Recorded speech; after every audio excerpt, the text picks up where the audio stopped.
بسم اللہ الرحمن الرحیم۔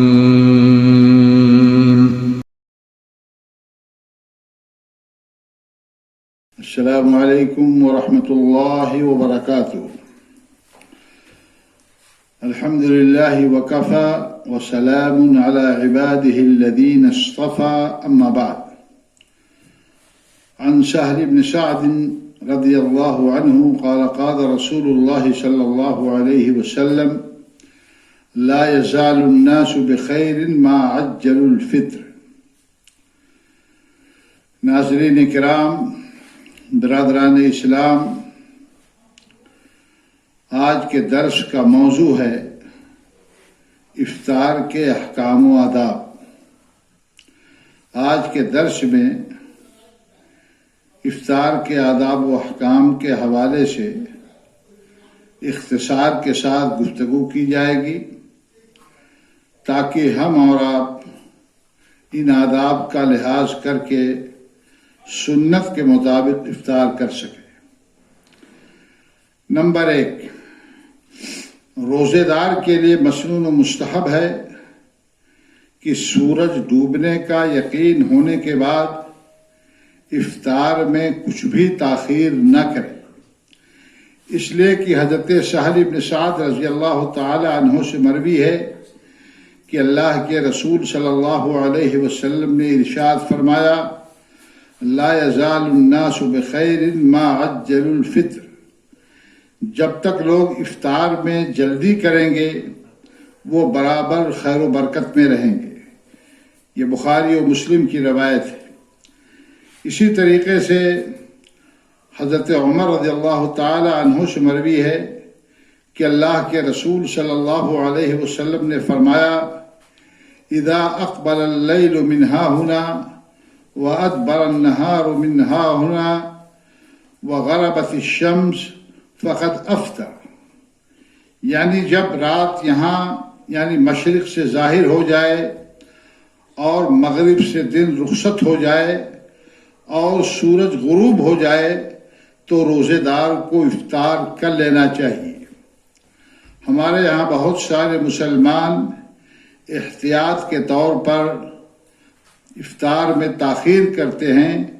یہ چیز سنت کے خلاف ہے، اس سے اجتناب کرنا چاہیے اور سورج ڈوبنے کا یقین ہونے کے فوراً بعد آدمی کو افطار کر لینا چاہیے۔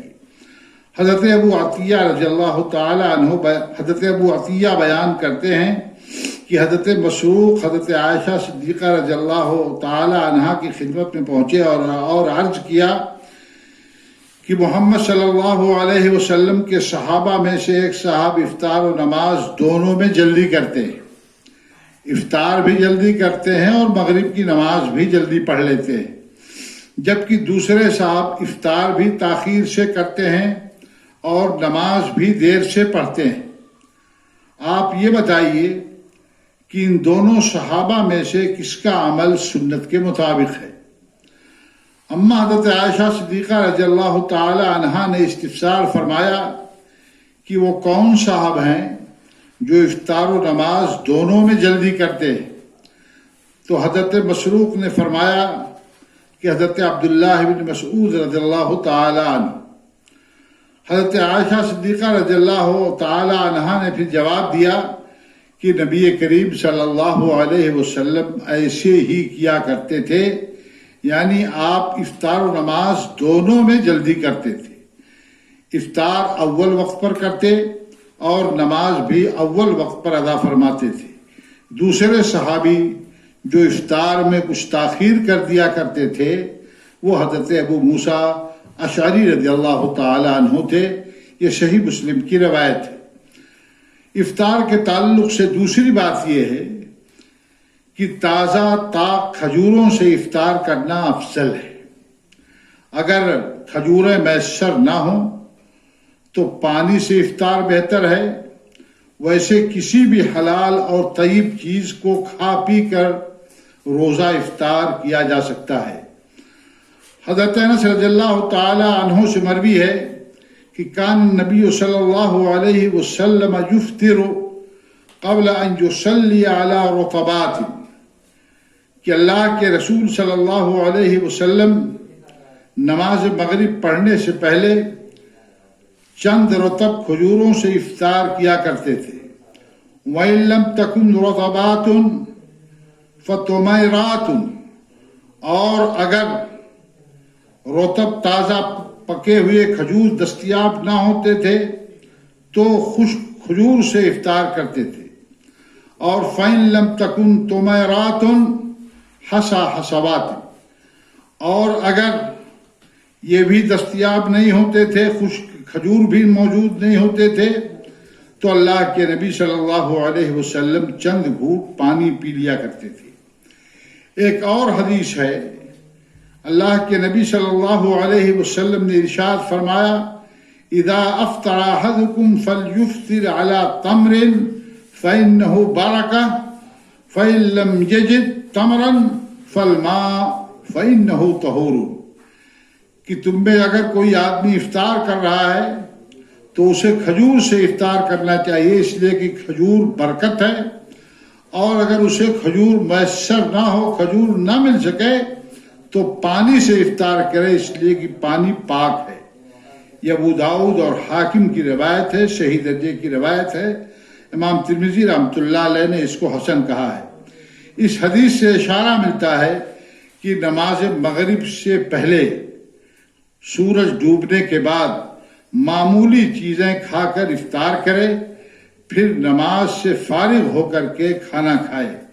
لیکن اگر افطار کے وقت ہی کوئی شخص پیٹ بھر کر کھانا کھا لے تو اس میں بھی کوئی حرج نہیں ہے، اس لیے کہ حضرت انس رضی اللہ تعالی عنہ سے یہ بھی مروی ہے کہ اللہ کے رسول صلی اللہ علیہ وسلم نے فرمایا کہ اگر کھانا موجود ہو تو نماز مغرب سے پہلے کھا لو اور کھانے میں تاخیر نہ کرو. یہ بخاری و مسلم کی روایت ہے. تیسرا ادب افطار کے حوالے سے یہ ہے کہ افطار کے وقت دعا کرنا مسنون و مستحب ہے. ابن ماجہ میں حضرت عبداللہ ابن عمرو ابن عاص رضی اللہ تعالی عنہما سے مروی ہے کہ نبی کریم صلی اللہ علیہ وسلم نے ارشاد فرمایا کہ ان للصائم عند فطرہ لدعوۃ ما ترد، کہ افطار کے وقت روزے دار کی دعا رد نہیں کی جاتی ہے.